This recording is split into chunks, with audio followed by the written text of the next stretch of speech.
प्रदेश सरकार के आज 3 वर्ष पूरे हो चुके हैं, जिसका जश्न आज मंडी में मनाया जा रहा है। मुख्यमंत्री सुखविंदर सिंह सुक्खू, अन्य कैबिनेट मंत्री वहां पर उपस्थित है। अगर देखा जाए 3 वर्षों में कांग्रेस सरकार ने कितनी गारंटियां पूरी की, विस्तार पूर्वक चर्चा करने के लिए हमारे बीच मौजूद है कार्यालय सचिव भाजपा के प्रमोद ठाकुर जी। ठाकुर साहब, सबसे पहले तो आपका स्वागत है। बहुत नमस्कार, धन्यवाद। अगर हम गारंटियों की बात करें, सबसे बड़ा जो मुद्दा है बेरोजगारी का। कांग्रेस सरकार ने कहा था हम 1 साल में 1 लाख नौकरी देंगे, 5 वर्षों में 5 लाख नौकरी देंगे। क्या आपको लगता है कि जो नौकरी का वादा किया था मुख्यमंत्री सुखविंदर सिंह सुक्खू ने, उसमें खरा उतरी है? देखिए, चुनाव से पहले जब ये बड़ी बड़ी डींगे हाँकते थे, मुकेश अग्निहोत्री ले लो, सुखविंदर सुक्खू जी जो वर्तमान मुख्यमंत्री हैं, इनका कोट ले लो, इनकी राष्ट्रीय नेत्री प्रियंका गांधी भी यहाँ आई थी, तो सबने एक ही बात कही थी कि हम पहली कैबिनेट में 5 लाख पक्की नौकरियां यहाँ के बेरोजगार युवाओं को देंगे। लेकिन हुआ उसके उल्ट।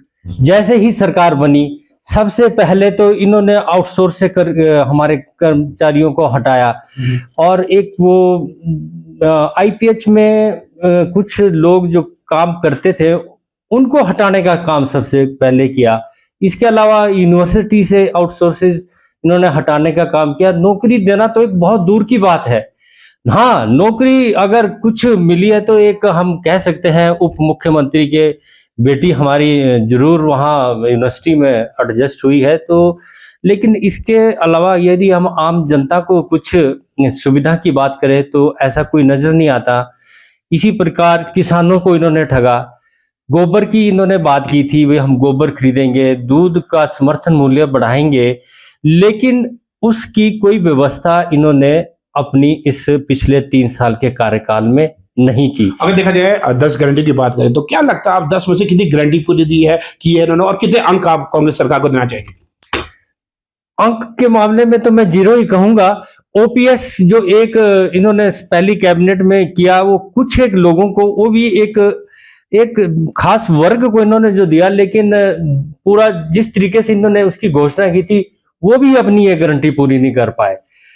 तो अब हम इसमें क्या कह सकते हैं, ये पूरी तरह से फेल सरकार है। और मुख्यमंत्री सुखविंदर सुक्खू जी को तो हम एक एक्सीडेंटल मुख्यमंत्री कह सकते हैं कि वो एक राहुल गांधी ने एक नाम उनके जहन में आया, उनके साथ उनकी दोस्ती थी और उनको एक यहाँ पे थोपने का काम जो किया है। और उन्होंने पहले ही बैठक में जब ये जीते थे तो उस वक्त ये कहा था कि हम तो 97% ये अपने हिंदू जहाँ है ऐसे राज्य में हम जीत कर आए हैं, और ये सब वो अपने आकाओं को खुश करने के लिए ऐसी बात करते थे। तो आज भी इनका यही है कि ये किस तरीके से उनको कुछ वहाँ जो फंड्स पार्टी को है वो अंदर खाते देने की कोशिश करते हैं, यानी कि उनको फंडिंग इसी ये सरकार करने का काम कर रही है। बिल्कुल स्पष्ट रूप से इनका कहना है कि जिस तरीके से जो मुख्यमंत्री सुखविंदर सिंह सुक्खू ने एक्सीडेंटल मुख्यमंत्री करा दिया और पूरे प्रदेश को ठगने का प्रयास किया गया है। कमिश्नर शर्मा की रिपोर्ट शिमला से।